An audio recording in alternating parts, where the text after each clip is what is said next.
고생 많으셨어요. 어느덧 수능이네요. 잘 치르셨어요.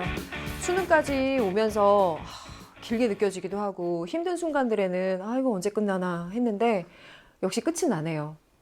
여러분들 그 수고했던 그 결과물, 이번 수능의 문제들 한번 체크해 보면서 내가 이런 것들 잘했구나, 요번에 이런 거 아쉬웠구나 한번 점검해 보기로 해요. 그리고 여러분들의 후배들이 아마 또 볼 수 있겠죠? 그런 점에서 첫 번째 문제부터 하나하나 체크해 보도록 하겠습니다. 1번 문제는 윤리학의 분류 문제입니다. 가나 윤리학의 핵심 과제로 가장 적절한 것은 무엇입니까? 라고 했고요. 가 윤리학에서는 규범적인 근거 탐구한다, 도덕 원리 제시한다 라고 했으니 규범 윤리학적인 성격이 명확하게 드러나고 있고 그 중에서도 객관적인 도덕 원리를 제시한다 라는 점에서 이론 규범 윤리학적인 관점이 잘 드러나 있다라고 할 수 있겠습니다. 그리고 마땅히 행해야 될 행위의라고 한다면 당위적인 성격을 갖고 있는 역시 규범 윤리학의 성격과 기본적으로 연결되어 있어요. 그럼 나는 윤리학은 규범적 속성의 존재론적, 인식론적 지위를 탐구하고 도덕적 용어의 의미를 분석하고 도덕 추론의 규칙을 검토하는 데 주력한다라고 하는 것이 우리 열심히 공부했었던 메타 윤리학적인 성격인 거 잘 캐치했을 거예요. 이렇게 정리하고 1번 선지를 가보니까 도덕적 삶의 지침이 되는 보편적인 원리를 제시하는 것이다. 이게 정답이잖아요. 보편적인 원리라는 게 가의 두 번째 줄에서 말하고 있는 객관적인 도덕 원리를 제시하는 것이다 와 의미가 통하죠. 이게 정답이거든요. 그런데 2번에 답한 동진이들이 또 있는 것 같아요. 왜 그럴까 생각해 보니 도덕 현상 간의 인과관계를 가치중립적으로 설명한다. 인과관계를 가치중립적으로 설명하는 것에 대해서 기술윤리학이라는 캐치를 잘 했을 수도 있겠지만 혹시나 가치중립적이다라고 하는 부분과 가의 두 번째 줄에 있는 객관적인이라고 하는 것이 살짝 이때 섞이면서 헷갈렸나라는 생각도 들긴 하네요. 근데 어쨌든 2번이 기술윤리학인 거 명확하죠? 그런 점에서 4번 선지 말해볼게요. 각 사회의 다양한 도덕적 관습을 객관적으로 기술하는 것이다. 가치중립적으로 설명하는 것과 객관적으로 기술하는 거 다 기술윤리학적인 성격이네요. 그래서 2번과 4번은 가와 나에 어울리지 않는 진술이어서 뺄 수 있었어요. 그럼 3번 갑니다. 학제적 연구 방법으로 실생활의 도덕 문제를 해결하는 것이다 라고 했어요.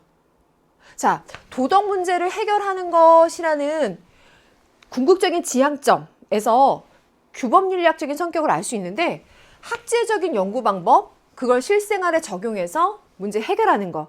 그래서 이론규범 윤리학과 유기적인 연관을 갖고 있는 거라고 하면 요거는 실천규범 윤리학적인 성격이죠.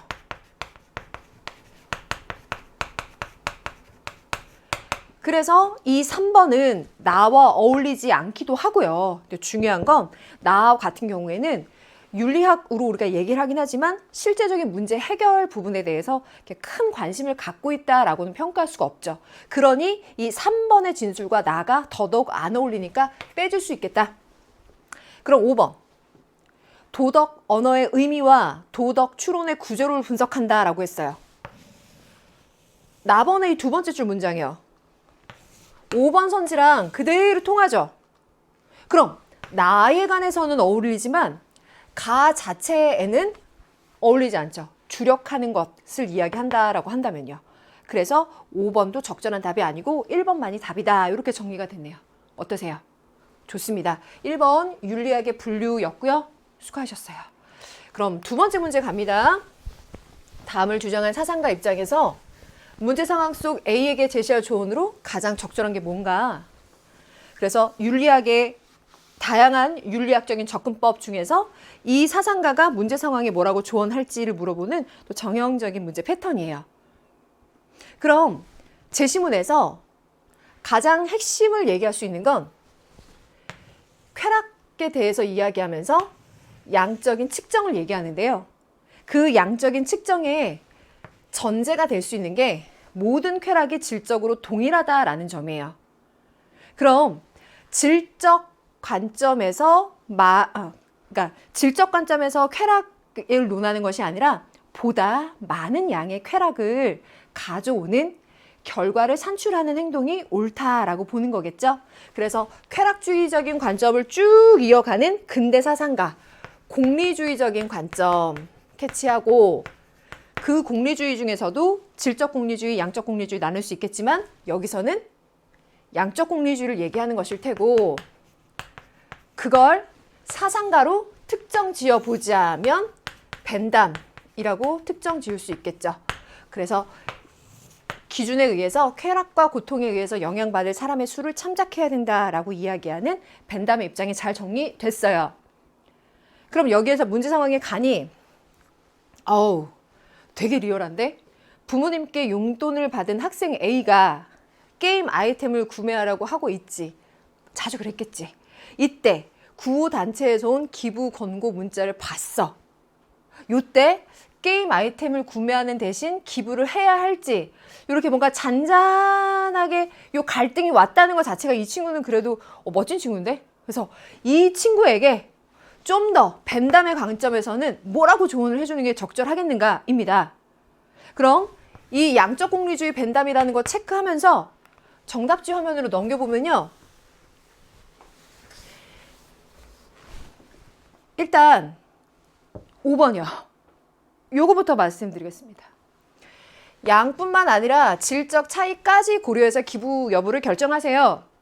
이거 의미 있는 오답이죠. 자, 질적 차이까지 고려하는 것이 벤담에게는 어울리지 않는 것이, 벤담이 제시문에서도 말하고 있지만 모든 쾌락은 질적으로 동일하다라고 했기 때문에 질적 차이를 고려한다라고 하는 것은 이 제시문과 선지 사이에서의 정합성도 그러하거니와 개념적으로도 어울리지 않아요. 그래서 빼줄 수 있고, 5번을 얘기하면서 질적 차이까지 고려한다면 미리겠지 라고도 한 번 더 쐐기를 박을 수 있을 것이고, 그래서 5번은 유의미한 오답지였고요. 나머지는 이 정도의 얘기를 한다면 이 사상가의 가능성이 있어요 라고 하고 뺄 수 있는 그 정도의 세팅이라고 볼 수 있어요. 그 첫 번째로 자연법의 제1원리에 부합하는지 한번 판단해봐. 이건 선을 행하고 악을 피하라 와 같은 자연법의 제1원리. 아퀴나스 기억나죠? 네. 두 번째, 선의지에서 비롯된 기부 행위여야 돼. 네가 누군가를 도와준다고 하더라도 그 행위의 동기가 선의지로부터 비롯된 것인지 아닌지 그거를 따져봐야 되겠어. 칸트스럽죠. 세 번째, 유덕한 행위자가 할 만한 것을 그 결과에 상관없이 하세요 라고 했을 때 특히 이 부분, 유덕한 행위자가 할 만한 행동이라고 한다면 이러한 부분들에서 특히나 더 윤리적인 관점, 사상가로 이야기하자면 맥킨타이어의 가능성, 우리 교육과정 범위 내에서 그런 가능성이 있어요. 그럼 1, 2, 3번이 다 다른 입장이기 때문에 틀렸다라는 거 알 수 있고, 4번이 남았죠. 기부행위가 산출할 쾌락의 양을 쾌락 계산법에 따라 계산해보세요 라고 하고 그 기준까지도 제시문에 넣어줬으니까 4번이 깔끔하게 맞구나. 그리고 3점이면 나 기분 좋구나. 이렇게 마무리 지을 수 있는. 잘했어요. 3번 가겠습니다. 담을 주장한 사상가 입장으로 가장 적절한 것은 무엇입니까? 요거 경우에도요. 자, 하버마스인 거 다 아시죠? 이게 공부하고 제 입장으로 얘기하자면 매해 수능 보는 입장인 거잖아요. 6월, 9월 수능으로 치자면 하버마스가 6월엔 나왔다가 9월엔 안 나오고 수능에 나오는 이런 식으로 이 3번 중에 한 2번 정도 나오는. 그래서 안 나올 때 여러분들 이번에 안 나왔다고 다음에 안 나올 거라 생각하지 말고 꼭 챙겨 놓으세요 라고 했었던 그 부분인데 역시나 이렇게 나왔네요. 자, 가장 적절한 게 뭔지 한번 볼까요? 그래도 제시문 선택지랑 정합성이 있을 테니까 읽어보겠습니다. 의사소통 과정에서 발언의 합리성은 근거 제시 가능성에 있다. 또한 담론 참여자가 지닌 태도의 합리성은 자신을 비판에 노출하고 필요시 논증에 적절히 참여하는 데 있다. 이 얘기는 이 논증에 참여했을 때에는 다른 사람의 의견에 비판을 가할 수 있다는 것이고 그 비판을 들을 수 있다는 얘기죠. 그걸 생각하시고 이러한 비판 가능성으로 인해 합리적인 발언은 개선될 수 있다라고 하고 있네요. 하버마스가 이야기하는 우리가 담론윤리를 배우고 있는 이 내용에서 첫 번째, 담론 참여자는 자신의 오류 가능성을 인정하는 자세로 대화해야 한다. 자, 내가 어떤 주제를 가지고 와서 대화를 하는데 이 대화가 완전 무결이야. 너희들 내 얘기 1도 틀리지 않아. 내 얘기에 절대 반박하지 마. 가 아닌 거죠.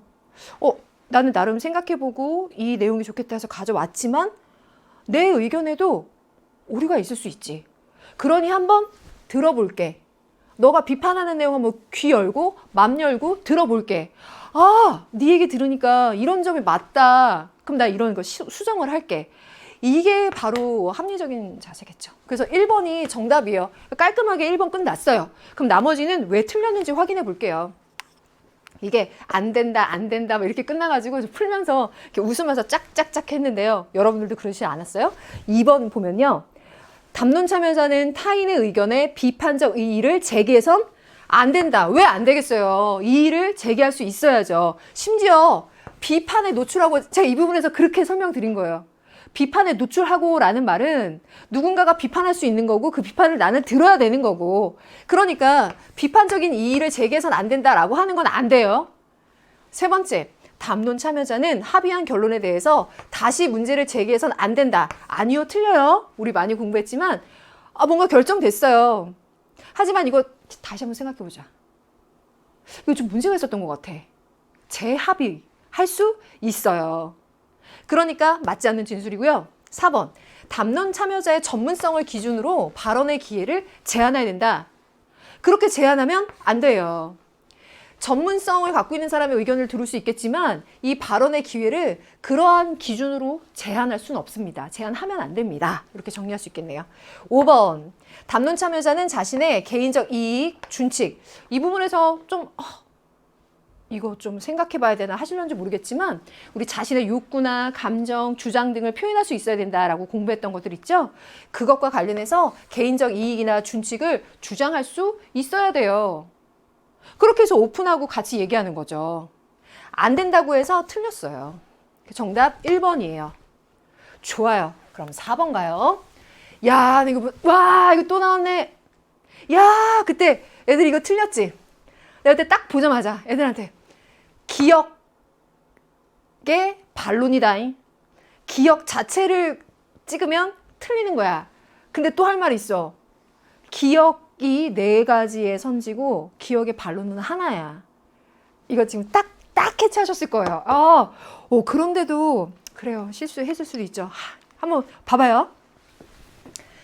발문 안 읽을게요. 가나에서 대전제, 소전제 결론이고, 소전제의 기억에 들어갈 내용은 여러분들 잘 아시겠지만 인간 배아 복제는 인간의 생명권을 침해한다가 기억에 들어가야 됩니다.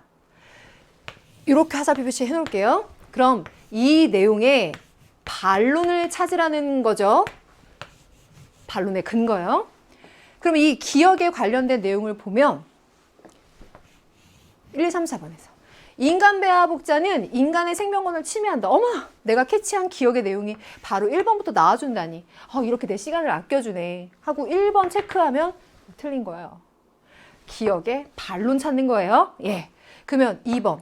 인간은 인간 배아와 유전적 특징이 다르지 않다라거나 인간 중의 구성원들 중에는 인간 배아도 포함된다. 혹은 4번에 있는 인간 배아가 인간이 되는 과정은 끊임없이 연속적인 과정이다. 연속적이다. 라고 하는 것들은 오히려 기억과 관련된 내용 혹은 기억의 근거가 될 수 있는 내용인 것이지 기억의 반론의 근거가 되는 게 아니었어요. 그래서 체크하면 안 돼. 5번. 인간 배아는 도덕적 지위가 없는 단순한 세포 덩어리야 라고 해야 기억의 반론의 근거가 될 수 있었습니다. 네. 5번 갈게요. 토론의 핵심 쟁점. 요게 첫 페이지에 한 문제 정도 나오면 살짝 시간 잡아먹죠. 여기서 포인트 한번 짚고 가겠습니다. 어디가 포인트냐면 두 번째의 갑과의 대화부터 짚어볼게요. 두 번째 갑이 따라서 SNS를 통한 광고는 전면 금지돼야 됩니다. 그랬더니 을이 아닙니다 라고 했어요. 이게 핵심 쟁점입니다. 그 선지가 어디에 있냐면 SNS를 통한 광고는 모두 제시물에서는 전면 금지돼야 됩니다 라고 했던 거예요. 금지돼야 됩니다. 갑 예스, 을 아닙니다 라고 한 요게 핵심 쟁점입니다. 나머지 광고를 규제할 필요 있니? 또 SNS를 통한 광고는 윤리적인 소비로 이어지니? 이어지기도 하니? 라고 하는 건 둘 다 O라고 얘기할 수 있는 가능성. 4번은 SNS는 기업의 광고 수단으로만 이용되어야 하니? 라고 하는 건 제시문의 입장을 읽어봤을 때 둘 다 긍정하지를 않을 부분이에요. 그래서 XX.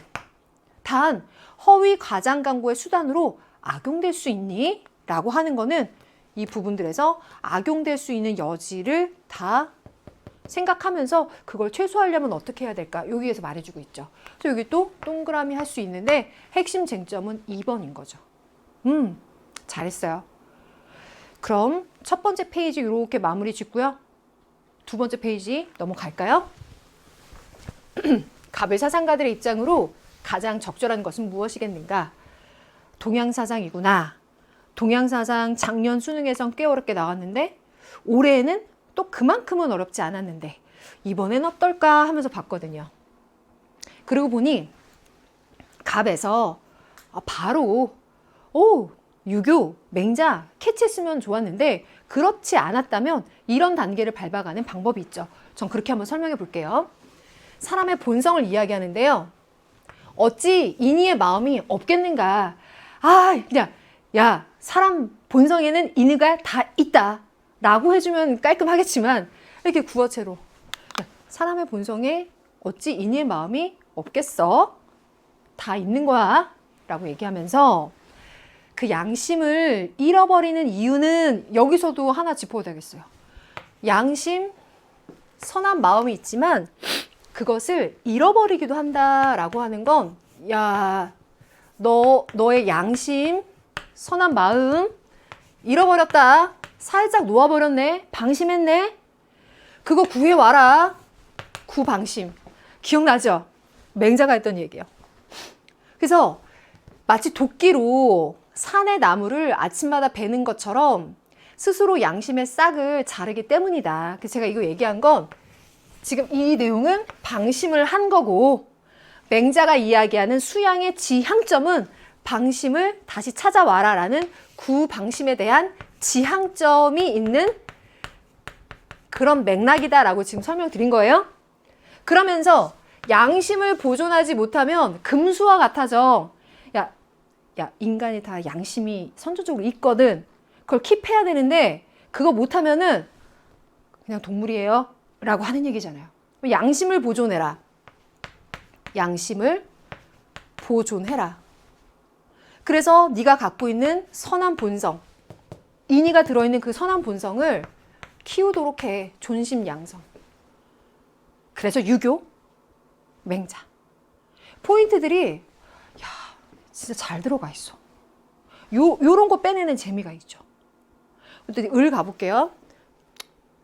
을은 뭐 딱 보면 불교에서 딱 나오는 그 용어이기는 해요. 그래도 요 제시문을 왜 여기다 넣었을까 생각하면서 가볼게요. 나무 얘기 때문에 요런 괴로움이 생겨나는 것은 마치 사람이 나무를 심어서 물을 때 맞춰주고 온도를 유지해주면 그 인연으로 나무가 자라나는 것과 같아. 이런 얼음의 임에 집착하면 애욕과 함께 생로병사의 괴로움이 일어나.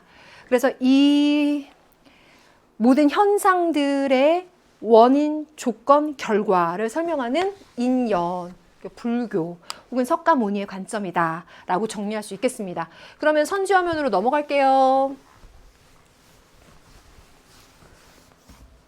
1번 선지.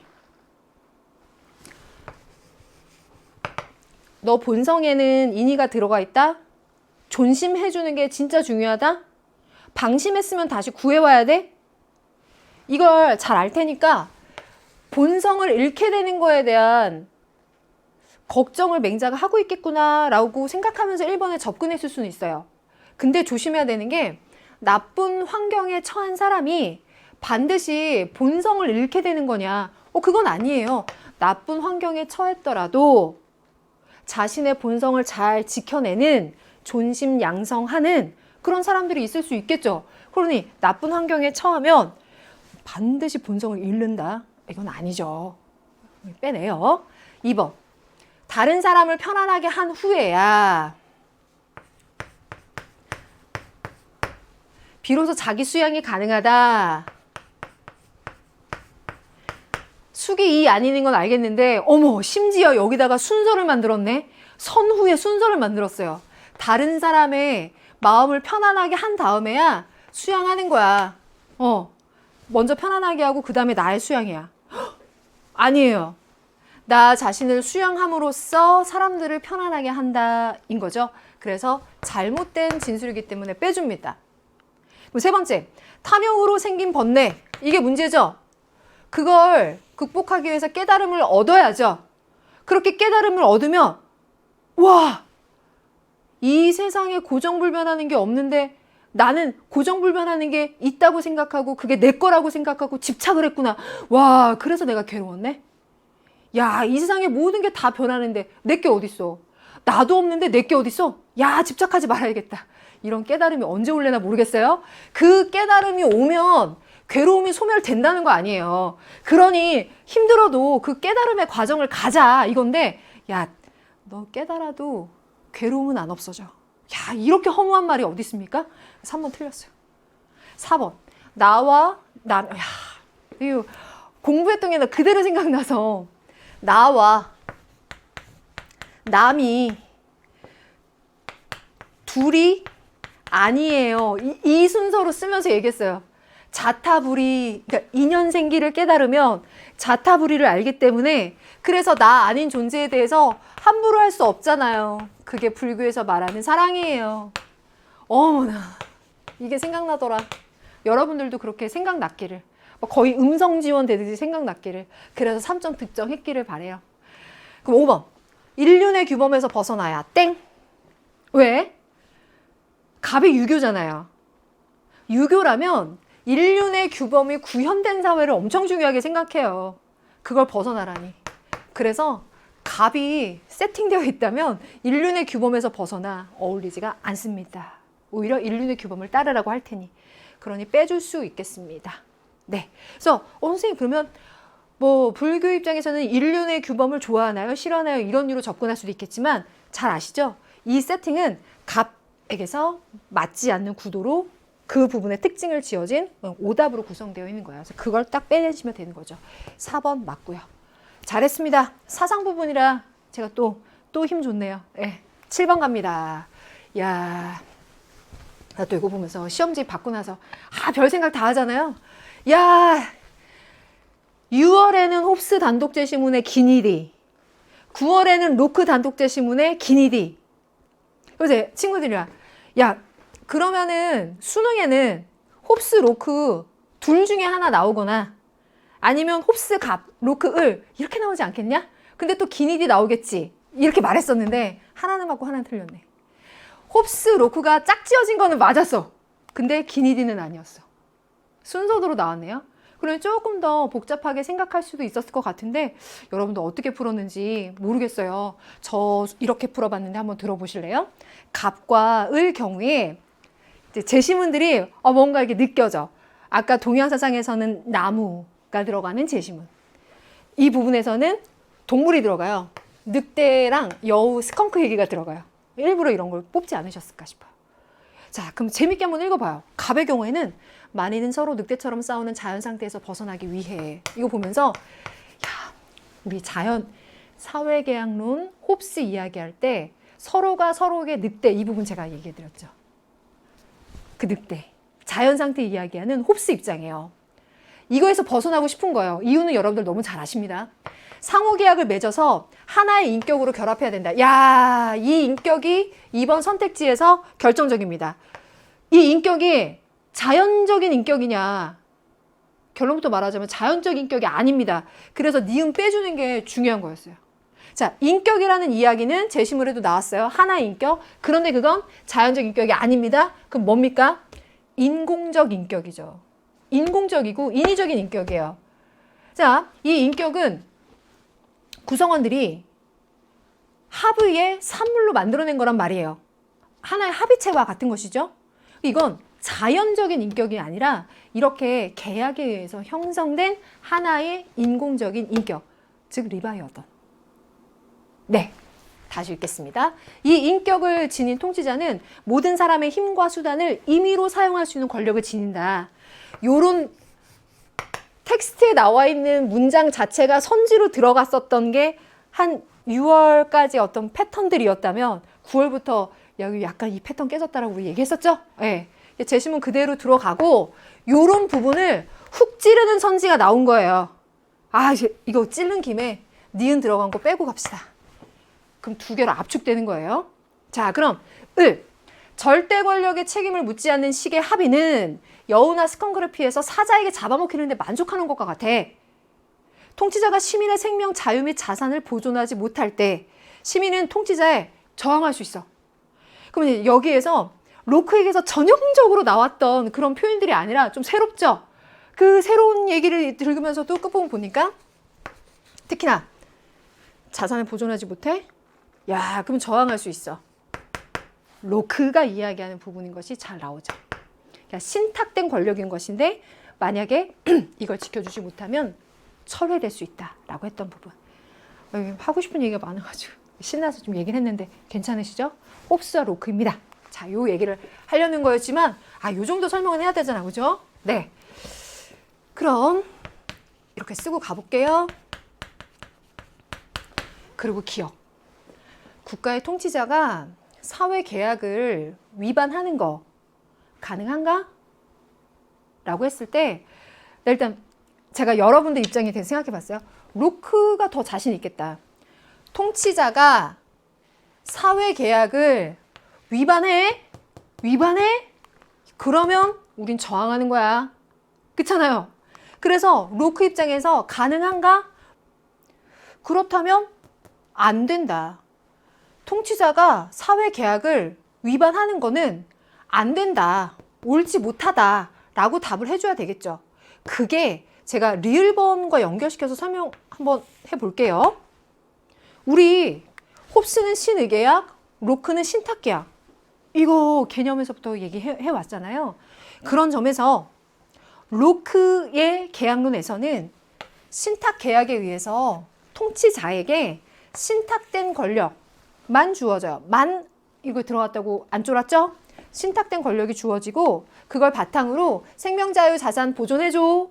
신탁하고 권력을 맡겨요. 근데 이걸 잘 못 지켜줘요? 그럼 저항하는 거예요. 즉 회수하는 거죠.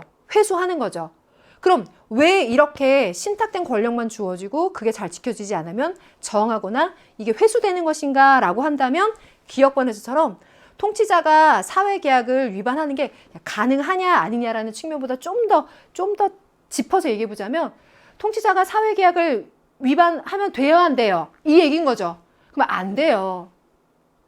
그러면 이 계약 철회예요. 이 얘기인 거잖아요. 그래서 기억번과 리을번이 그렇게 연결이 되고 일단 리을번이 전제가 되는 것으로서 로크에게 맞는 구성이다 먼저 체크해 주고요. 로크에게서는 기억의 이 문장이 통치자가 사회계약 위반하면 안 돼요 라는 의미로 정리를 해보겠습니다. 그러면 제가 지금 뜸들이는 이유가 기억 선택지가 중요한 건 홉스에게 있어요. 이 중요한 포지션은 홉스한테 있다는 거예요. 딱 여기서 정답이 될 거냐 말 거냐 딱 갈리게. 자, 보시면 국가의 통치자가 사회계약을 위반하는 게 가능해? 홉스 때문에 가능해? 라는 말로 끝났겠다.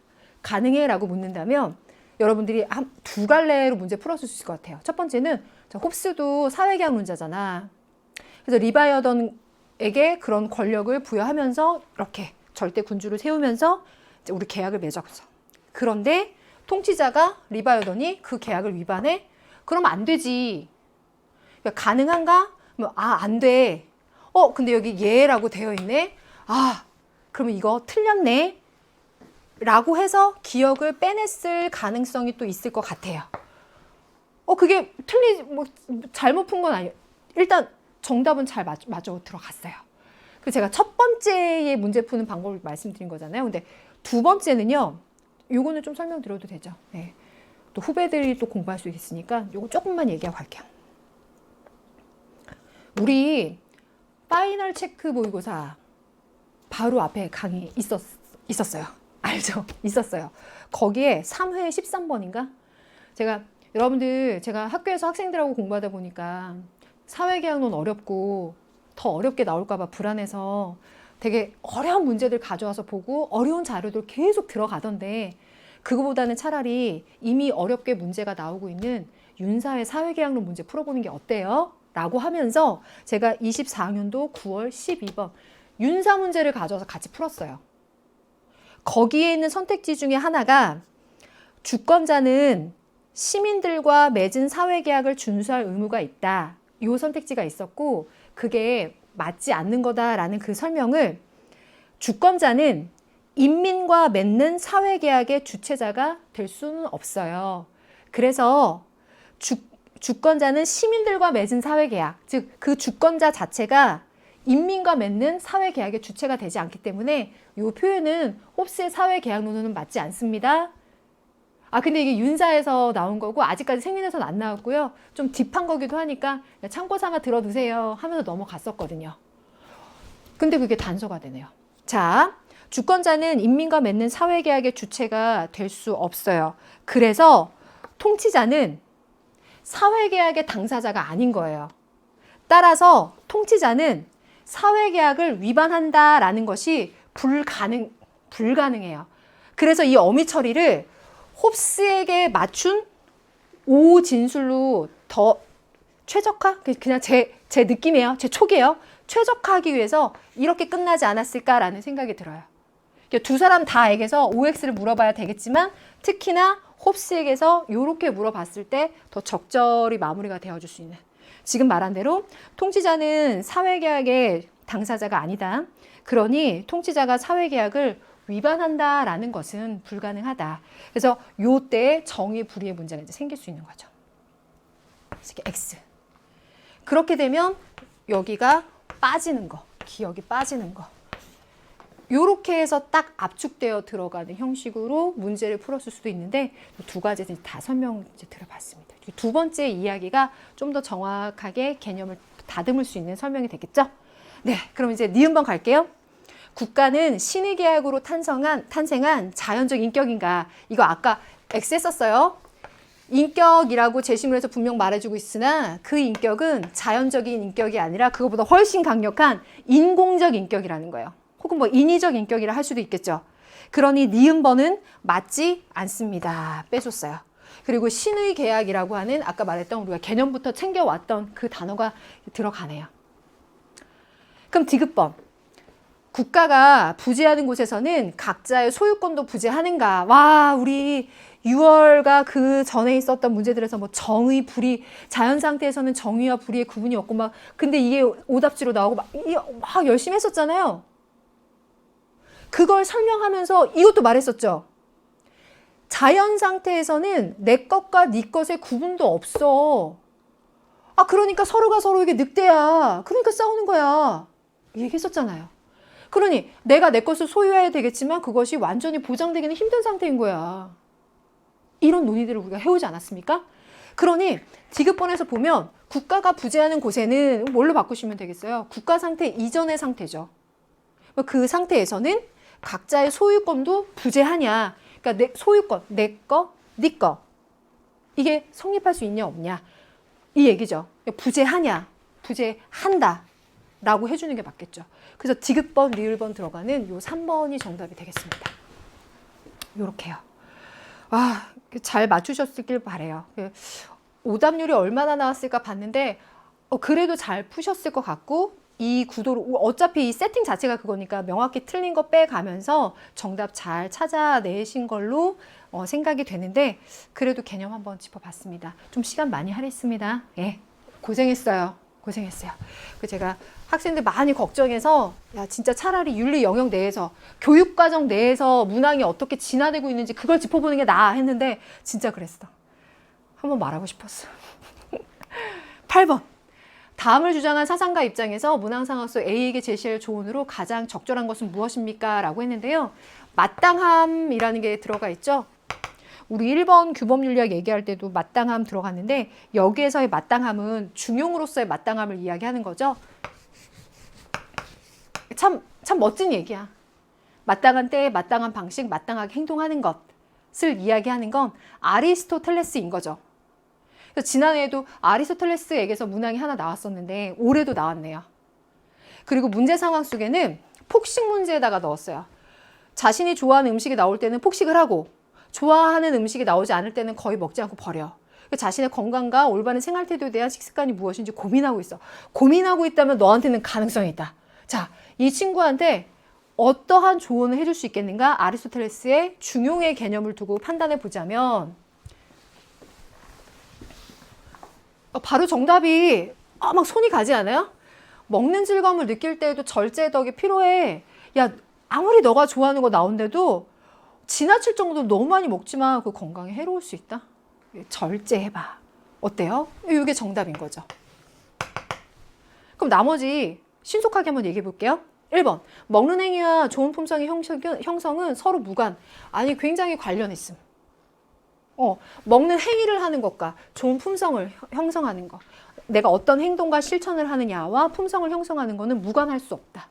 2번째, 먹는 건 본능이므로 스스로 통제할 수 없음. 와, 어마무시한데 그럼 더 폭식하겠는데요? 아리스토텔레스가 해줄 조언이 아니야. 3번째, 이성이 아닌 감정의 명령에 따라야 함을 고려하세요. 때로는 야, 너 이제 머리를 따르지 말고 네 마음을 따라봐. 이런 조언을 언젠가는 들을 때도 있을런지 모르겠지만 딱 이 시츄에이션 안에서 아리스토텔레스가 딱 해줄 말은 봐봐요. 중용을 이제 진지하게 들어갑니다. 중용을 판단하는 거. 마땅한 때, 마땅한 방식, 마땅한 행동. 딱 그 지점을 뭘로 판단해요?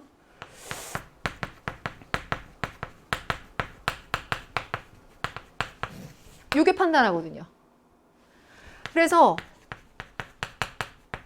지성적인 덕 이런 거잖아요. 이성의 능력을 발휘해서 실천적인 지혜로 무엇이 가장 마땅한 건지 판단해. 그러면 지성적이고 이성적인 부분에 해당되는 것이기 때문에 이성이 아닌이라고 한다면 지금 이 순간에 가장 마땅한 게 뭔지를 판단하는 거에 요거에 잘못될 수 있어요. 그래서 3번 틀립니다. 그럼 또 4번 가겠습니다. 얘기했고요. 5번. 먹는 것은 육체의 욕망을 채우는 행위에 불과함? 아니요. 먹는 것을 통해서 지금 말했듯이 절제를 할 수도 있는 것이고 뭐 즐거움을 느낄 수 있고 욕망을 채울 수도 있겠지만 그것을 통해서 뭐 나의 일상에서의 어떤 생활, 좋은 품성을 만들어내는 거 이런 것들과 연관이 쭉 되어 갈 수 있겠습니다. 그러니 5번 맞지 않고 정답 4번입니다. 그래서 제가 총평 강의에서요. 이 8번 문제를 의식주에 넣을까? 윤리문제에 대한 접근으로 넣을까? 그러다가 윤리문제에 대한 접근으로 넣었습니다. 이거 한번 말씀드리고 갑니다. 9번 갑니다. 와, 시민불복종. 단독재심은. 와, 그리고 기니디. 근데 우리가 6월과 9월에 이 윤리러들은 기니디를 처음 경험해 본 거잖아요. 왜? 아니, 내가 올해 현역이었다 하더라도 그 이전의 기출문제에서는 윤리에서는 기니디가 없었어. 근데 이제 기니디가 나온 문제가 되게 선택지도 좀 심플해. 와, 간단하려나? 결과를 보니 오답률이 꽤 있다라는 걸 알았어. 간단하지만 의외로 만만하지 않을 수 있는 선택지. 자, 제가 요런 자잘한 얘기부터 했는데 본론 들어갈게요. 롤스의 시민불복종입니다. 제시문에서 법에 대한 충실성의 한계 내에서 부정의한 법에 대한 불복종을 나타낸다. 시민불복종 행위에 가담함으로써 쭉쭉쭉 한 것 자체가 롤스에게서 굉장히 유명하고 잘 나온 그 제시문 부분입니다. 우리가 이렇게 잘 아는 제시문을 줬으니까 제시문에서는 뭐 크게 건질 게 없나? 라고 하셨다면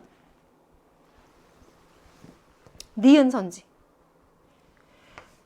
법의 경계선 내에서 행해지는 정치적 행위. 여러분, 법의 경계선 내에서 행해지는 거랑 법에 대한 충실성의 한계 내에서 행해지는 거랑 혹시 혹시 헷갈렸어요? 그랬을 수도 있어요. 그래서 그걸 먼저 딱 짚어야 되겠다. 이 문제에서는 그게 지금 딱 그 생각이 들었어요.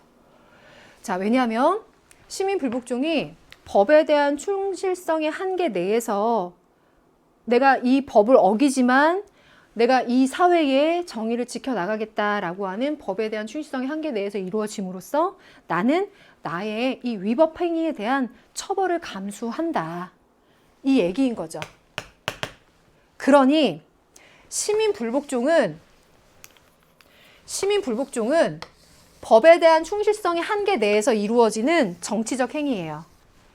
원래 짝은 이거예요. 시민불복종은 법에 대한 충실성의 한계 내에서 이루어지는 정치적 행위니까 처벌을 감수하면서까지 그 결단을 내리고 실천하는 거예요.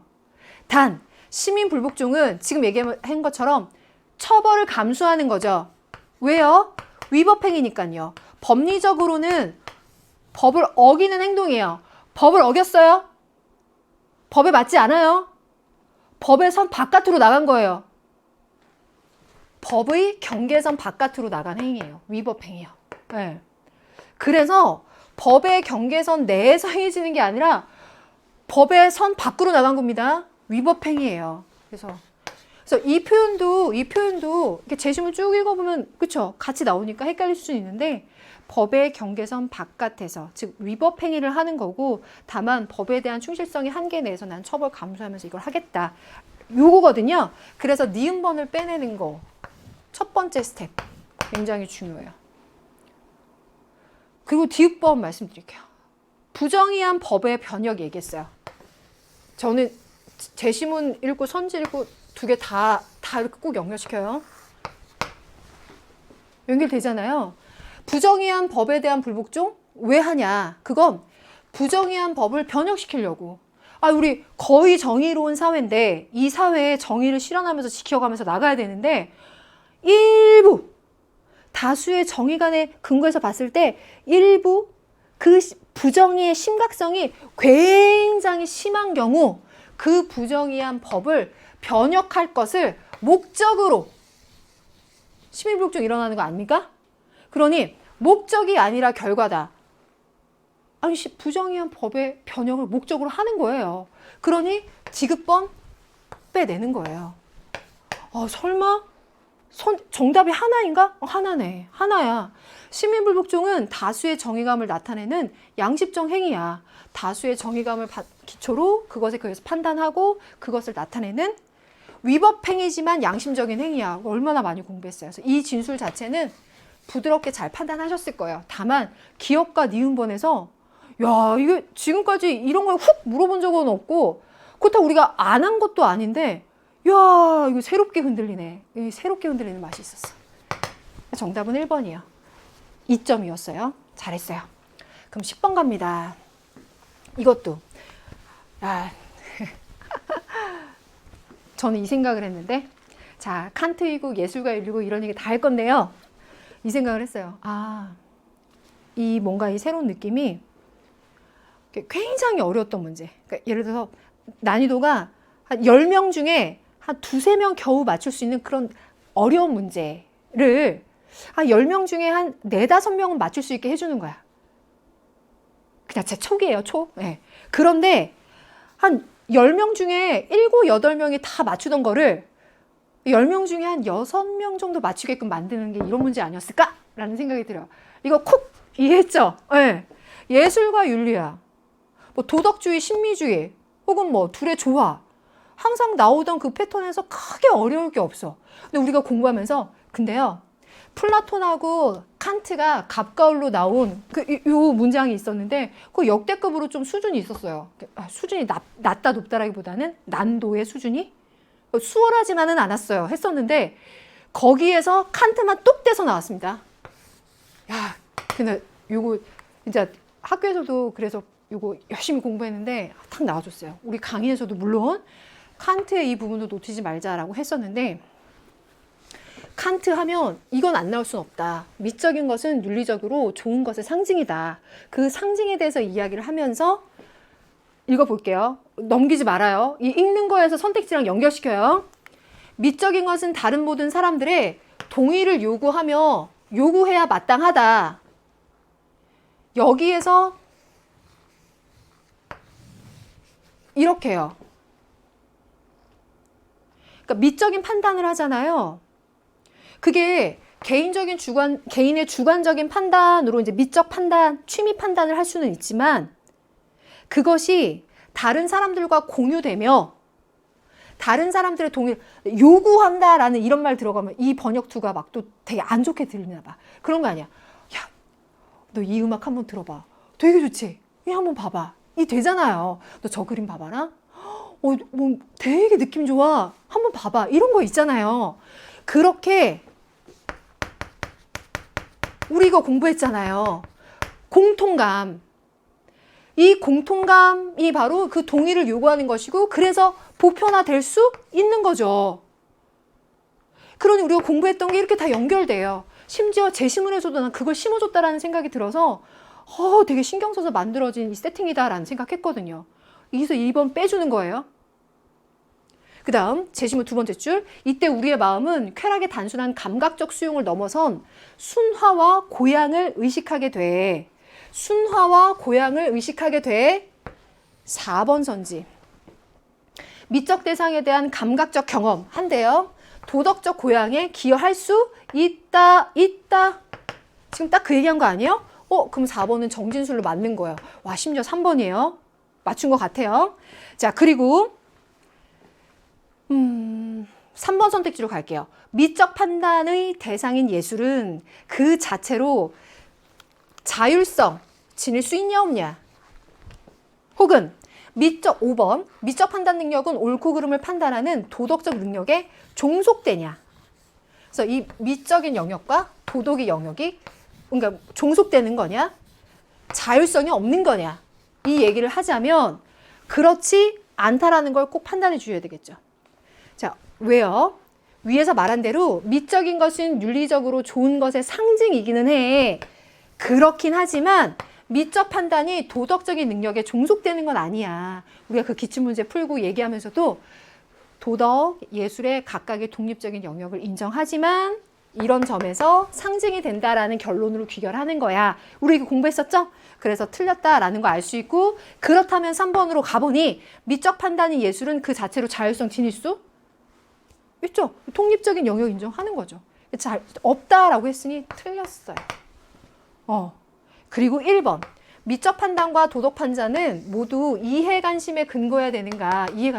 이해관심이라는 것에 근거하는 것이 아니라 오히려 그걸 넘어선 것이기 때문에 미적 판단과 도덕 판단이 첫 번째 줄에 얘기한 것과 같은 맥락에서 통하는 게 있는 거죠. 그러니 1번 빼줘야죠. 그래서 10번이 예술과 윤리라고 하는 단원의 포지션으로 보면 좀 가볍게 느껴질 수 있으나 와 칸트로 이렇게까지 단독 지문으로 와 3점 할 만하네 라는 생각이 드는 잘했어요. 세 번째 페이지 갑니다. 갑을 사상가들의 입장으로 적절한 것만을 보기에서 고른 것은 교정적 정의다. 와 3원은 비판 아니다. 와 그러면서 봤어요. 누구인지 보면 딱 나올 사람 나왔네. 야 앞에서 10번에서 예술과 윤리로 칸트를 그렇게 힘을 줬는데 그래 교정적 정의에는 빠져줘도 괜찮아. 이런 생각이 여러분들도 들지 않았어요? 네. 갑번은요. 베카리아죠. 1번은 루소죠.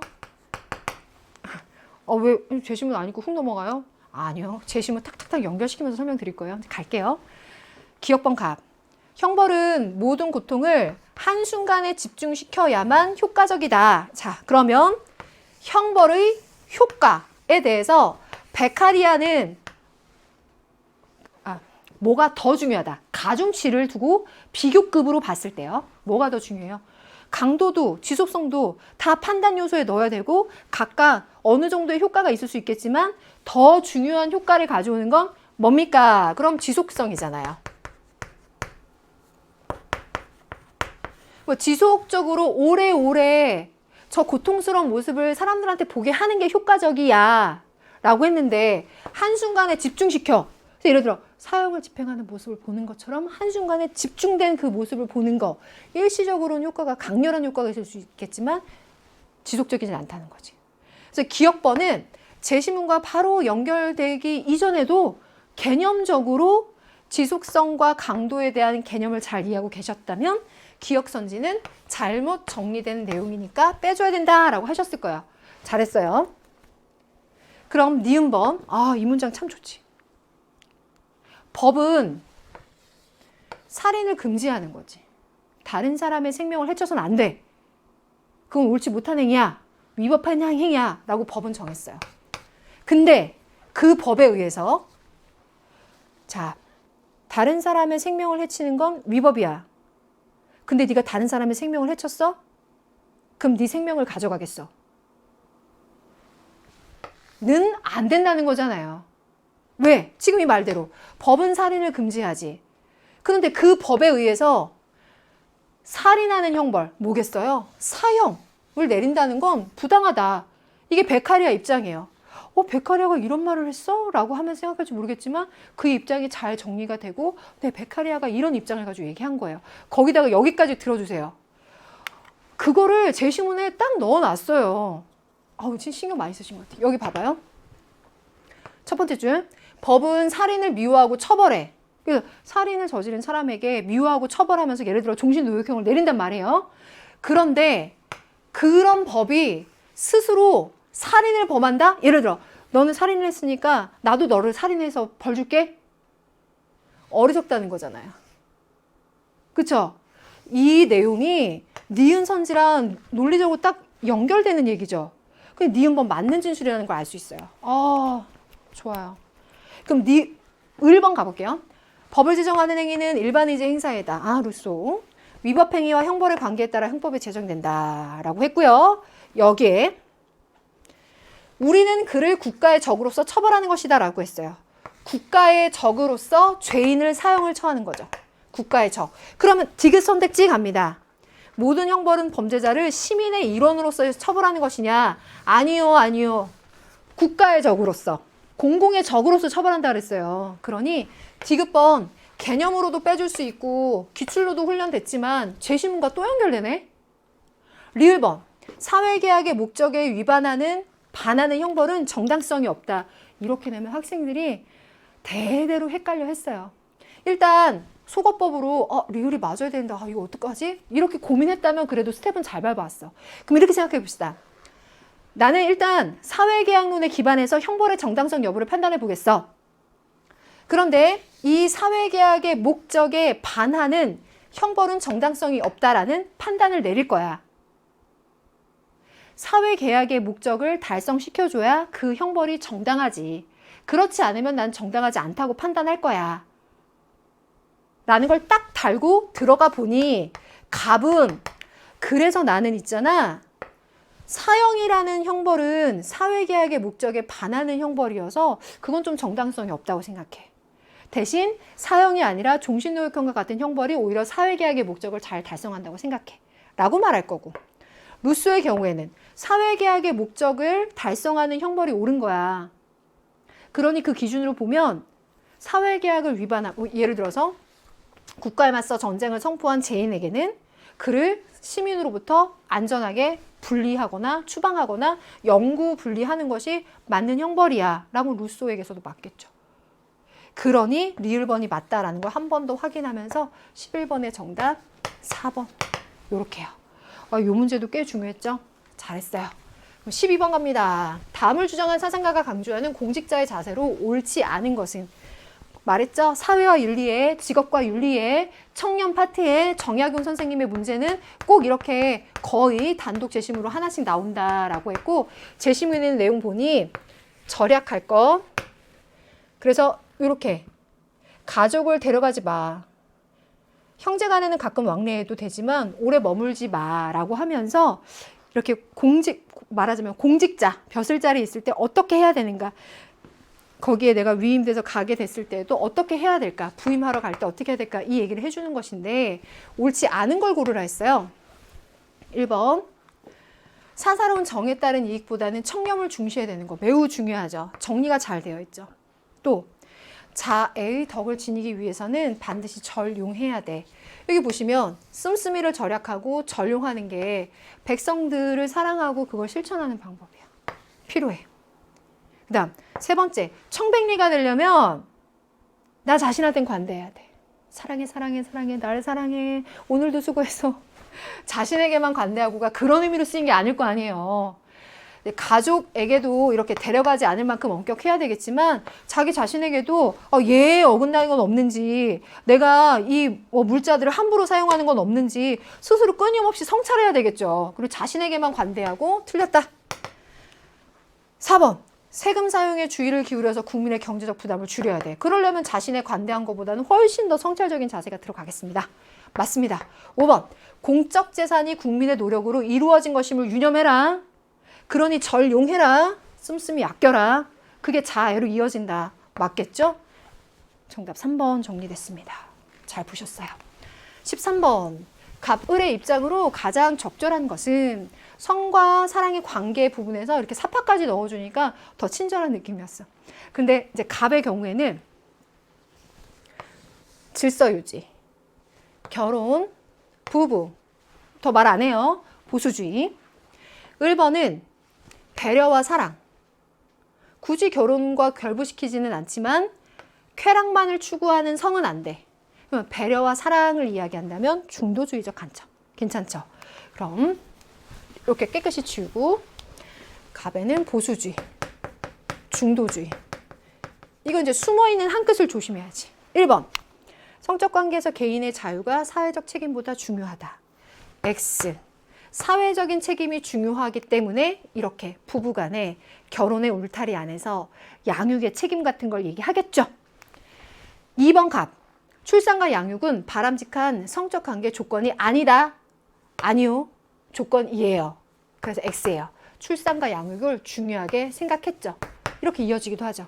3번, 성적 관계는 윤리적 가치 판단의 대상이 아니다. 아니에요. 지금 일단 윤리 요 범위 안에서 보수주의, 중도주의, 자유주의 나오는 것 자체가 어떤 성이 옳은 거예요? 그걸 지키지 못하면 그른 거군요. 옳고 그름의 윤리적 가치 판단을 하는 거예요. 그 기준이 다를 수는 있어도 아니다라고 했으니까 틀렸어요. 4번째, 정당한 성적 관계는 당사자 간의 동의로 충분하지 않아요. 왜요? 지금 여기서 나왔지만 배려와 사랑 필요하고요.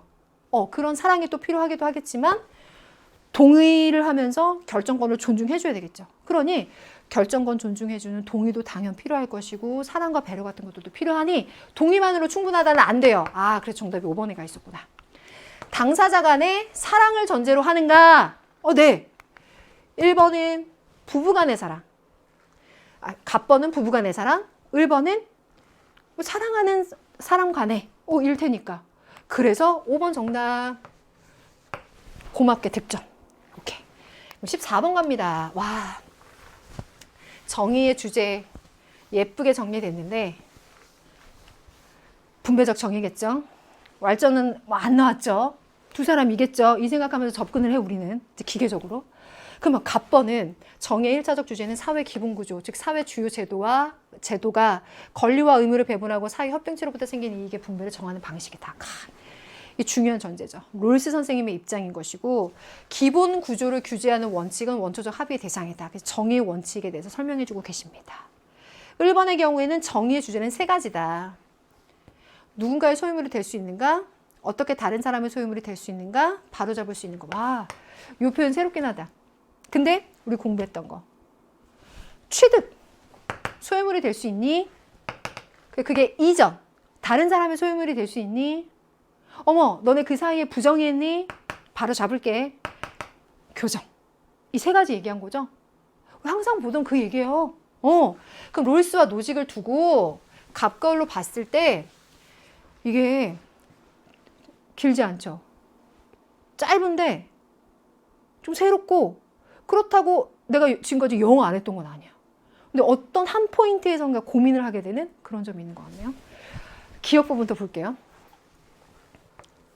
차등의 원칙, 능력의 차등이 있어서 좀 헷갈렸을지 모르겠지만 잘 정리해 봅시다. 롤스 선생님의 입장에서 봤을 때 천부적 능력, 그것과 유사한 말들까지 넣어가면서 해볼게요. 천부적 능력, 자연적이고 사회적인 우연성, 천부적인 재능 같은 것들의 차등, 서로 다름이 있겠죠. 그런데 그것 자체가 불이하다라고는 하지 않더라도 그것으로 인해서 나타나는 결과, 그것으로 인해서 나타나는 영향, 그 영향들로 인해서 불평등의 문제가 발생한 것을 그 사회가 컨트롤해주지 못하면 그건 좀 문제가 된다. 어떤 점에서? 왜? 그걸 컨트롤해주는, 난 그래서 이 재심이 들어왔다 생각해. 그 사회가 그 사회 기본 규조를 규제하는 원칙으로서 요거, 이 제도가 잘 만들어져서 또 그런 정의 원칙에 의해서 그런 영향의 문제들을 컨트롤 해줘야 되는데 그 제도가 컨트롤해주지 못한다. 컨트롤해주는 제도가 없다. 그런 문제가 되는 거야. 그래서 정의의 문제는 이 제도의 문제에 있어. 그렇죠? 롤 선생님 입장에서. 그러니 천부적인 능력의 차이, 차등에 의해서 그것으로 인해서 그러니까 우연적인 영향에 의해서 누군가가 어떤 능력을 갖고 있을 수 있으나 그것으로 인해서 나타나는 영향과 결과와 그 불평등의 문제들을 좀 컨트롤해 줄 수 있는 그런 영향을 컨트롤해 줄 수 있는 제도와 정책이 없다면 그건 좀 문제가 되겠다. 그건 옳지 못하다. 그렇다면 그걸 컨트롤해 줄 수 있는 제도가 있어야 되고 원칙이 있어야 된다. 그게 차등의 원칙인 것이다. 그러니 차등의 원칙으로 천부적 능력의 차등, 그것으로 인한 영향들을 컨트롤을 해줄 수 있는 그런 사회가 난 정의롭다고 본다. 그렇다면 차등의 원칙은 천부적 능력의 차등이 있어도 성립하는 거죠. 하는 거죠. 이런 것들을 여기로 나타난 영향을 컨트롤하기 위해서 차등의 원칙이 필요하다라고 제시문을 얘기해주고 있는 거죠. 그러니 딱 이러한 각도로 이렇게 물어보니까 새로울 수 있겠지만 우리가 지금까지 공부한 내용상 맞는 전제. 그럼 니은번. 각 개인에게 소유물을 분배하는 최소국가만이 정의롭다. 미니멀 스테이트. 국가만이 정의롭다. 이것까지 우리 많이 봤어. 매력적이야. 하지만 조심해야 돼. 이렇게 연결시켜봐요. 최소국가가 소유물을 분배하는 분배 주체예요? 그건 아니죠. 그런 분배들은 개개인들의 자유로운 선택에 의해서 잘 일어날 수 있게끔 해주는 거죠. 그러니 최소 국가는 분배를 하는 주체는 아닙니다. 다만 그 국가가 그렇다고 아예 무정부 상태로 아무 역할을 안 하면 안 되는 거죠. 개인들 사이에 이렇게 취득하고 이전한 것들이 공정하게 됐는지 잘 살펴야 되고 그러지 못한 것들은 바로 잡아야 되겠죠. 그러니 그런 분배 과정에서 잘못된 것들을 바로 잡을 수 있는 역할을 하는 것과 같이 최소 국가가 할 수 있는 역할이 있겠지만 그게 분배 주체는 아니다. 그래서 니은을 뺀다. 디귿번. 소유물 취득의 정당성. 제시문에서 말하고 있는 어떻게 누군가의 소유물이 될 수 있는가? 최초 취득의 정당성 이야기할 때 우리 로크적 단서 이야기했어요. 기억나죠? 그 로크적인 단서를 통해서 노직이 이야기하는 것은 소유물 취득의 정당성은 타인의 상황을 악화시키지 않는 범위 내에서 타인에게 위해 금지의 범위 내에서 이루어질 수 있다고 보는 거죠. 타인의 상황을 악화시키지 않는다는 것이지 타인의 처지 개선을 요구한다는 건 아닙니다. 그래서 내가 이 종이를 나의 노동에 의해서 내 걸로 취득했거든. 이걸 취득하면서 타인의 처지를 개선하라는 거야. 그건 아니지. 남한테 피해 주지 않는 범위 내에서 내 걸 취득하라는 얘기지. 디귿번 빠진다. 리을번. 당연. 왜? 롤스의 입장에서는 정의의 원칙 중에서 제1, 이거 엄청 열심히 했지. 사유재산을 소유할 권한은 기본권적인 자유로서 제1원칙에 들어가고 이것은 출자적인 서열상 첫 번째 우선적인 원칙으로서 보장되어야 된다. 그러니 불가침적인 권리를 지닌다라고 할 수 있죠. 단 자기들끼리 충돌할 때는 그 내부에서 제한할 수 있겠지만 소유할 권리 자체는 불가침적인 권리 속 1단계로 보장해줘야 된다. 맞죠? 그럼 노직의 입장에서 보자면 개인의 정당한 소유권, 그게 사유재산을 소유할 권리라면 그 정당한 소유권의 문제, 사유재산을 소유할 문제는 각자에게 배타적으로 인정해 줄 수 있어야 된다라는 거니까 리을번 공통점으로 들어갈 수 있겠다. 그래서 14번의 정답은 기역 리을 들어가는 2번이다. 자, 수고했어요. 새롭기도 하고 지금까지 이어지면서도 그런 변화를 줬어. 그래서 여러분들이 좀 어렵게 푼 친구들도 있었겠지만 그래도 결과적으로는 잘 풀었길 바래요. 15번 갑니다. 자연과 윤리입니다. 각각 사상가 볼게요. 칸트죠. 싱어예요. 레오폴드예요. 그럼 앞 글자만 레건하고 헷갈릴 수 있으니까 레오까지 쓸게요. A번 일단 이거부터 얘기할게요. 의무, 도덕적 행위자, 도덕적 고려의 대상, 본질적으로 우월하냐 아니냐의 가치. 일단 큰 그림을 본다. 자연과 윤리에서 그 11명의 사상가를 인간, 동물, 생명, 생태 중심 4가지로 나눠서 보고 그걸 3가지로 다시 가불병으로 엮었을 때 주로 할 수 있는 소스들 이거다. 역시 이번에도 그 소스 다 들어왔어요. 그걸 얘기했을 때 A번 동물을 학대하지 마라. 함부로 하지 마라. 맞아요. 그럼 그걸 왜 그래야 돼? 라고 묻는다면 그건 인간 자신에 대한 의무인 거야. 동물에 대한 의무가 아니라 인간 자신에 대한 의무로서. 동물과 관련된 의무를 인간 자신에 대한 의무로 착각하지는 마. 인간 자신에 대한 의무 뭐? 그걸 제시문에 써준 거예요. 걔네들한테 함부로 하는 거 있잖아. 이러이러한 천성적 소질이 고갈되는 거야. 이 내용이 기억 선지에 이 내용과 연결되어 있는 거예요. 맞죠? 그게 중요해요. 제시문을 꼭 보는 게. 어쨌든 칸트만의 입장인 것이고 인간 중심자 칸트만 이렇게 얘기할 부분이에요. 나머지는 아닌 거고요. 왜? 싱어의 입장에서는 쾌고감수 능력을 지닌 존재들에 대해서는 이익평등 고려의 원칙에 의해서 우리가 도덕적 고려해야 된다. 레오폴드의 경우에는 생태계 전체 안전성, 온전성을 고려해야 되고 그 안에 있는 구성원들까지도 우리가 고려할 수 있다. 이 얘기를 하는 거니까 이 기억 선지에는 칸트만 예스, 간만의 입장 맞다. 니은번 쾌고감수 능력은 도덕적 행위자임을 판별하는 결정적 기준이냐. 싱어한테 이런 말 들어가면 왠지 매력적이잖아요. 자, 그런데 이렇게 봐봐요. 싱어한테 을만의 입장이니까 싱어한테 한번 얘기해 볼게요. 쾌고감수 능력은 뭘 판별하는 결정적 기준이에요? 도덕적 고려의 대상을 판별하는 결정적 기준이에요. 그러다 보니 쾌고감수 능력이 있는 존재들까지는 도덕적 고려를 해주는 게 맞아요. 그런데 여기서 하나 조심하자고요. 도덕적 행위자는 뭐예요? 도덕적 사고를 하고 행동을 하고 실천을 하는 존재인 거잖아요. 그럼 그게 인간이기는 해요. 그렇죠? 근데 그 도덕적 행위자를 판단하는 결정적인 기준이 쾌고감수 능력인 거냐 이 문장 안으로 보자면 쾌고감수 능력이 있다면 도덕적 행위자가 된다는 거예요. 물론 인간도 쾌고감수 능력이 있겠지만 동물들까지도 쾌고감수 능력이 있으면 도덕적 행위자네. 도덕적 사고를 하지 실천을 하는구나. 너 반성도 하나 보다. 라는 걸 판별하는 결정적 기준이 되겠어요? 아니에요. 더 깔끔하게 한 방에 정리하자면 쾌고감수 능력은 도덕적 고려의 대상자를 판별하는 결정적 기준인 거고요. 쾌고감수 능력을 갖고 있다라고 해서 도덕적 행위자라고 얘기할 수 없는 다 포함되지 않은 그 범주상 그렇게 판단할 수 없는 부분이 있어요. 그래서 니은번은 을의 입장으로 맞지 않기 때문에 을만의 입장으로도 맞지 않아요. 그럼 디귿번 생태계뿐만 아니라 개별 생명체에도 도덕적 고려의 대상일 수 있다. 개별 생명체도 레오폴드가 도덕적 고려의 대상으로 개별 생명체도 이렇게 고민하는 것도 당연히 필요해요. 근데 한 끝이 어디 있어요?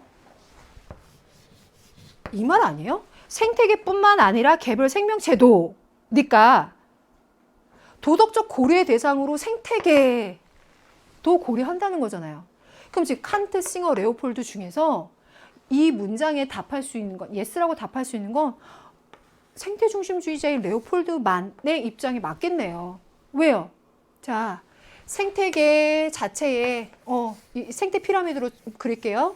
이 생태 피라미드의 온전성, 안전성, 신비성 고려해. 이 조화, 균형. 나 이게 더 중요해. 이게 나 진짜 중요해. 근데 이 안에 구성원들, 상호 의존적 관계를 갖고 있는 이 구성원들, 또 이 안에서 존속할 권리를 갖고 우리가 도덕적인 고려의 대상일 수 있어. 레오폴드 예스. 리을번. 인간은 다른 모든 생명체보다 본질적으로 우월하지 않아 라고 했을 때 레오폴드의 입장에선 지금 말한 구성대로 보자면 다른 생명체, 인간 모두 다 이 생명 공동체 안에 구성원이야. 인간이 더 우월하다기보다는 구성원으로서 볼 테니까 이 리을과 같은 선택지가 가능할 수는 있겠는데 싱어가 아닌 거죠. 싱어가. 왜요? 인간이라는 존재가 다른 모든 생명체라고 하면 동물 생명체, 식물 생명체까지 봅시다. 본질적으로 인간 존재가 식물 생명체보다도 본질적으로 우월하지 않다? 쾌고 감수 능력이 없는데 식물이? 그러니 리을 선택지는 싱어한테 맞지 않아. 그래서 을과 병만의 공통 입장에 빼주는 거고 기억과 디귿이 들어가는 2번이 정답인 거고. 요렇게죠. 잘하셨어요. 자연과 윤리까지 클리어했다. 그러면 마음이 좀 편해지죠. 그러면서 우리 마지막 페이지 넘어간 거죠. 갑을 사상가들의 입장으로 옳지 않은 게 뭐냐? 국제관계의 이야기 나왔고 갑번 영원한 평화 이야기하는 칸트 입장인 거고 저 바로 핵심 짚고 연결시켜도 되죠? 이 부분에요. 외국 방문객이 평화적으로 처신하는 한 적대적으로 대하면 안 된다. 이거 우리 환대권으로 공부했었던 거잖아요. 칸트의 영구평화론에서 이 환대권을 가지고 설명해 보면 1번 선택지 연결 바로 돼요. 국가는 모든 외국인에 대해서 호의적으로 대할 필요는 없어. 왜? 세계시민법에 따라서 외국 방문객이 우리한테 왔는데 평화적으로 처신하면 우리는 적대적으로 대하지 않는다는 거야. 그럼 이 안에는 조건이 든 거죠. 조건 부적이라고 하면 또 칸트라는 사람하고 또 안 어울린다고 혹시 5개념 이렇게 생각할까봐 스스로 머리에서 복잡할까봐 이렇게만 설명할게요. 평화적으로 처신한다면 적대적으로 대하지 않을게요. 인 것이지 모든 외국인에 대해서 호의적으로 대하라 라는 것은 아니다. 그러니 이 개념 혹은 이 문장과 연결시켜서 그 정합성을 따져봤을 때 필요 없다라고 하는 거는 맞는 진술이다. 두 번째, 국가 간 신뢰를 불가능하게 하는 적대 행위. 이거 절대 하지 말라 그러죠. 뭐 암살자를 고용한다던가 하는 외에 서로 신뢰를 불가능하게 하는 행위는 절대 하지 말아라. 칸트가 디테일하게 얘기했었던 항목 중에 하나입니다. 1번은 국제정치에서 평화유지는 세력균형을 통해서 가능하다. 모든 정치가 그렇듯 국제정치도 권력을 얻기 위한 투쟁이다. 따라서 국제정치의 본질상 평화 상태에서도 폭력의 사용의 가능성은 항상 존재하다. 평화 상태에서도 폭력 사용의 가능성은 존재한대요. 그러면 현실주의적이거나 모겐소 같은 관점에서 봤을 때 3번 국제정치에서 개별 국가들의 권력욕은 갈등의 원인이 된다. 이 권력욕이 핵심인 거죠. 맞아요. 그럼 네 번째, 국제법에 근거한 세력균형이 유일한 평화 유지 수단이다라고 했는데 평화를 유지하기 위한 수단으로서 세력균형, 그 세력균형을 할 수 있는 여러 가지 방법들, 뭐 군비경쟁이나 등등의 여러 방법들이 있겠지만 이 세력균형이라는 게 굉장히 중요한 방법이긴 하지만 중요한 건 이렇게 봐봐요. 이 세력균형이 국제법에 근거한 균형이겠냐고요. 제가 지금 군비경쟁 얘기했잖아요. 군사 동맹을 맺는다고 생각해 보세요. 이렇게 세력균형을 맺는 이 방법이 국제법에 의해서 우리 법에 따라서 균형 맺읍시다. 우리 법에 따라서 세력균형을 만들어 보아요? 이게 아니라는 거죠. 이러한 기본적인 생리에 의해서 세력균형이 이제 이루어지는 것이고 그러한 노력들이 뒤따라오는 것이지 국제법 혹은 국제도덕과 같은 것에 근거해서 세력균형이 나타난다라고 하는 건 현실주의적인 관점에서는 긍정하지 않을 거란 말이에요. 그래서 이렇게요. 그래서 이렇게 연결시켜서 보면 보일 거예요, 답이. 5번 국제연맹은 독립된 국가처럼 주권을 행사할 수 없다. 칸트 맞아요. 많이 우리 공부했죠. 국제연맹이 반드시 필요하긴 한데 그게 주권국 위에 있는 하나의 독립된 국가처럼 주권을 행사하면 안 된다라고 봤어요. 각각의 공화 정치를 갖고 있는 국가들이 자신들의 주권을 행사하는 것이 맞다라고 칸트는 본 거예요. 그러니 국제연맹이 이렇게 주권 행사할 수 없다라고 한 것이고 을의 입장에서도 국제연맹이 독립된 국가처럼 주권을 행사할 수는 없어요. 국제관계라고 하는 게 일종의 무정부 상태처럼 이렇게 이런 권력을 위한 투쟁으로 그 특징이 점철되는 그런 관계인 것인데 거기에서 국제연맹이 독립된 국가처럼 주권을 행사한다? 그건 아니다라고 보는 것이 을의 입장. 그래서 옳지 않은 거 4번. 이렇게 깔끔하게. 잘했습니다. 17번. 제가 요거요. 삶과 죽음의 윤리 한 문제씩 나오잖아요. 거의 훈련이 많이 되어 있죠. 동양사상가 두 사람이 들어갔는데 1번은 지인까지 들어갔으니까 누구인지 알겠고 도가 혹은 장자니까 익숙해. 갑번도 동양사상이겠어. 인 얘기 나오니까 왠지 유효인 것 같은데 왠지 이 제시문을 보고 선택지 보니까 왠지 조금 불안해. 했었을 수도 있을 것 같아요. 그런 의미에서 좀 새로운 효과가 있었어요. 1번부터 가볼게요. 삶과 죽음은 사계절의 운행과 같아요. 이러한 이치에 통달한 지인, 진인, 천인, 물과 물이 다치게 할 수 없고 추위와 더위가 해칠 수 없고 짐승들마저도 죽이지 못해.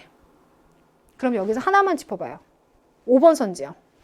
삶과 죽음은 운명에 따라 주기적으로 순환하나 아니면 계절의 운행과 같이 기의 순환, 자연의 흐름인 것이냐 계절과 같은 자연의 흐름인 것이냐 인 거죠. 그래서 이걸 이렇게 연결시켜서도 판단할 수 있지만 뭐 개념으로도 판단할 수 있고 여러 반에서 생각해 봤을 때 을에게서는 이 5번 선지 맞지 않아요. 일단 이거 했어요. 그럼 4번 선택지 갈게요. 제가 지금 말했네요. 사계절의 운행처럼 자연스러운 변화야. 기의 흩어짐 자연스러운 변화야. 자, 그 변화에 대해서 슬퍼한다라는 건 이게 도가적인 시선으로 보면 기쁨이 있으니까 슬픔도 있는 거죠. 기쁨과 슬픔이라고 하는 건 굉장히 분별적인 사고를 하는 거죠. 이거 초월해라 아닙니까? 그래서 초연해라 아닙니까? 그러니 마땅히 슬퍼야 된다는 맞지 않죠.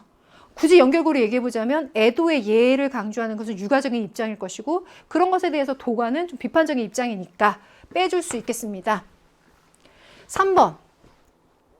을을 나는 을이 너무너무 기가 막히게 불교인 줄 알았네 라고 했다면 3번을 맞다라고 했을지 모르겠지만 업으로 나타난 결과다라고 하는 건 도가적인 입장 아니니까 이건 바로 빼겠습니다. 그럼 갑의 제시문 보겠습니다. 사람에게 이는 물과 불보다 더 필요한 거야. 하지만 나는 물과 불로 인해 죽은 사람은 봤지만 인을 실천하다가 죽은 사람은 아직 보지 못했어. 이게 탁 들어가 있어서 조금 어려울 수 있겠지만 유교고요. 공자 맞아요. 논어의 위령공편에 나오는 이야기예요. 우리 개념할 때요.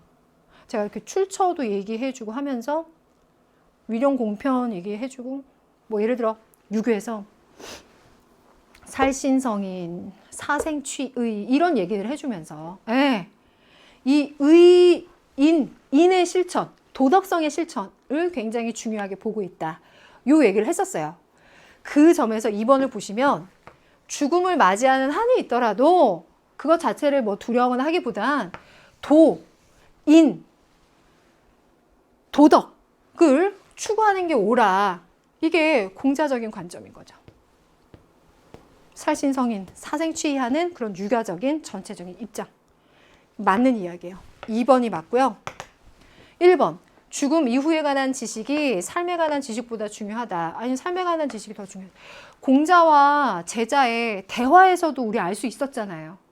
죽음이 뭐냐, 귀신 섬기는 법에 대해서 알고 싶다. 이런 것들을 얘기할 때 공자가 어떤 대답을 해줬던가. 그래서 거기에서 우리가 찾아낸 메시지는 현세에서의 도덕적인 실천을 더 강조했으니까. 요렇게. 3점이었어요. 수고했습니다. 18번 갈게요. 다음을 주장한 사상가 입장으로 가장 적절한 것은 무엇입니까? 라고 했고요. 요나스잖아요. 전통 윤리학의 틀로는 더 이상 문제를 해결할 수가 없어서 새로운 윤리학, 변화가 필요해.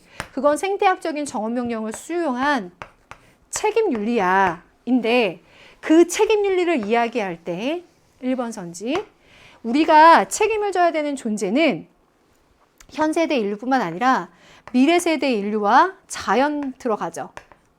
그런데 그 미래 세대나 자연에 대해서 지금 우리 현 세대 인류는 우리가 그들에게 일방적인 책임을 짓는 거죠. 그들이 우리를 책임져 주진 못하니까. 그래서 이 관계를 비호혜적 관계라고 얘기를 했던 거죠. 그러니 호혜적 관계를 맺는 존재에 대해서만 책임이 있냐라고 하면 아니, 비호혜적 관계를 할 수 있는 그런 일방적인 책임이 대상이 될 수 있는 그 존재들까지도 책임의 대상으로 확대해야 해 인 거죠. 1번 빼고 2번 현대 과학 기술의 힘은 인간 행위의 본질을 변화시키지 못한다.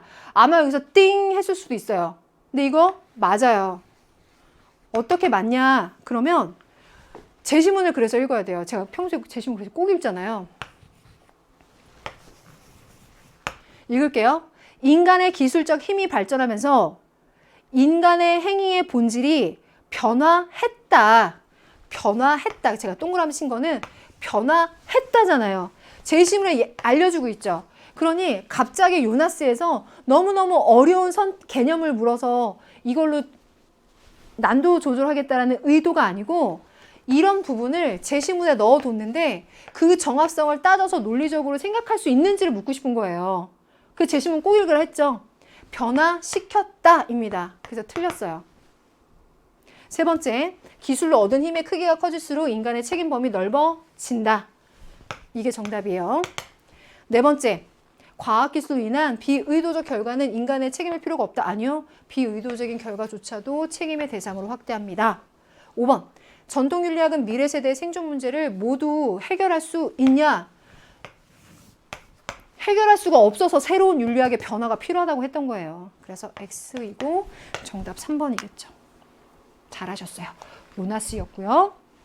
19번 가볼게요. 갑의 사상가들의 입장으로 적절한 것만 골라보라 라고 했고 해외 원조 질서 정연한 사회 이야기 나왔으니 롤스인 것이고 무법국가라는 단어가 아예 들어갔어요.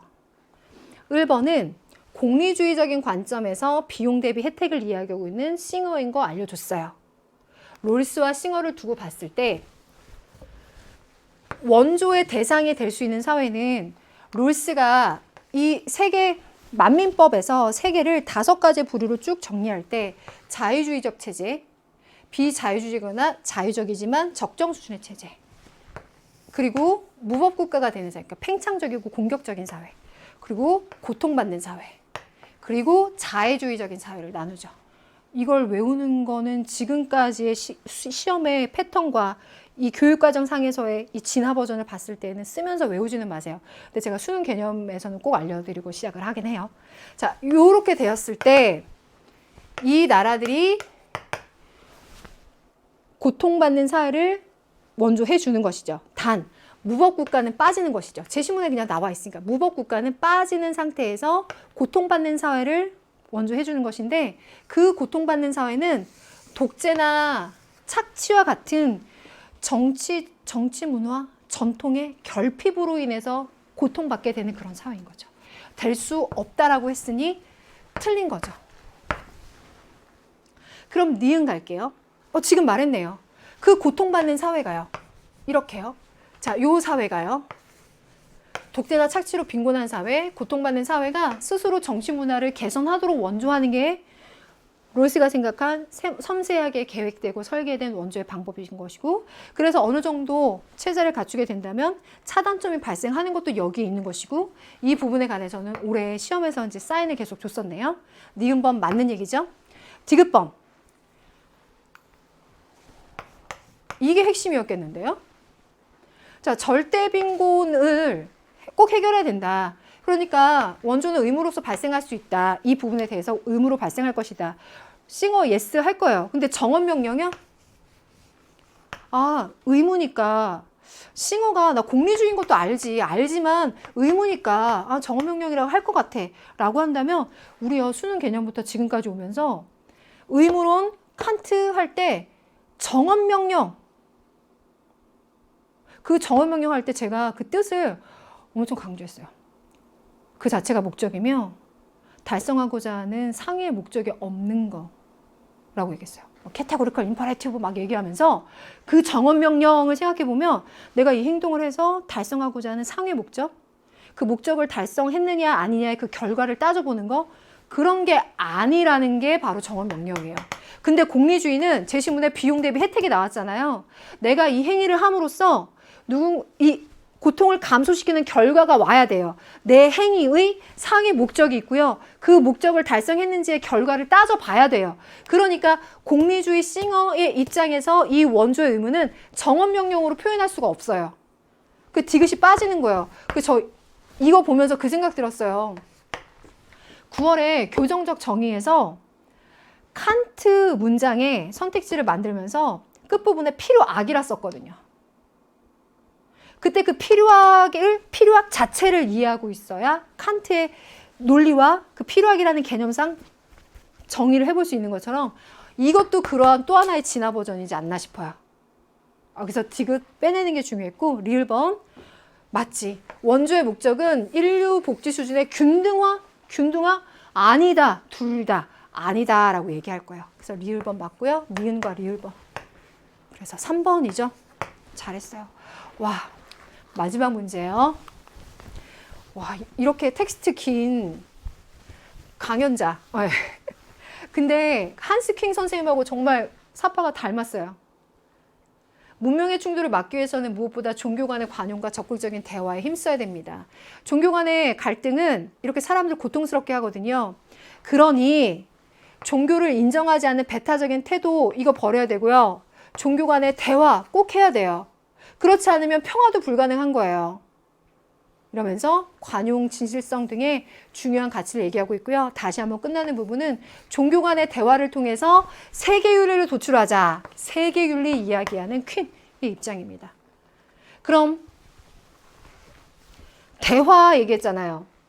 1번 종교 간의 평화 실현에 타인과의 대화 역량은 완전 필요해요. 두 번째, 다른 종교를 관용의 눈으로 바라보는 것은 불필요한 노력이 아니라 반드시 필요하지요. 세 번째, 종교의 통일이 문명의 충돌을 막을 수 있는 유일한 해법이다. 문명의 충돌을 막기 위한 이야기들을 하고 있지만 그 해법이 이렇게 종교의 통일이 된다라고 하는 건요. 제시문에서 말해주고 있는 관용적인 거랑 또 다른 거예요. 자, A라는 종교, 너네들의 교리와 그 믿음과 그 행동, 그런 이유구나, 인정해. 대화해보니까 더 이해가 되네. B, 당신들도 그런 이유에서 그런 교리와 그런 행동을 하는 거, 그런 신앙체계를 갖는 거, 이해해. A도 B도 C도 그렇게 대화하고 이해하면서 평화롭게 공존하고 관용하는 거예요. 그걸 얘기하는 거지. 자, 됐고, A 종교, B 종교, C 종교, 알파 종교로 합치자. 이런 의미가 되거든요. 그럼 이건 관용이랑은 다른 얘기인 거예요. 그래서 이거 틀립니다. 4. 종교 간의 갈등은 사회와 국가의 발전과 어떠한 관련도 없는 것이 아니라 매우 관련 있고 이 갈등을 풀어나가는 것이 이 발전이나 평화의 문제랑 연결될 수 있겠다. 그러니 편견 없이 타 종교를 이해하는 일, 그러니까 대화가 필요한 것이고 평화로운 공존의 초석이다. 공존하자는 거지 종교를 통일하자는 것은 또 아닌 것이다. 5번이 정리해주면서 깔끔하게 3점까지 받으면서 마무리가 되었습니다. 길지 않게 설명해야지 했는데 또 이 열정에 시간을 많이 쏟아부었네요. 시험 본 우리 동지님들 좀 더 명쾌하게 정리되면서 이번 수능 굿바이 최선을 다했어 라고 굿바이 할 수 있는 시간이 되었기를, 또 새로 들어오는 우리 후배님들은 이렇게 공부해야 되는구나 감 잡을 수 있는 시간이 되었기를 바라요. 어쨌든 모두 수고했어요. 고맙습니다.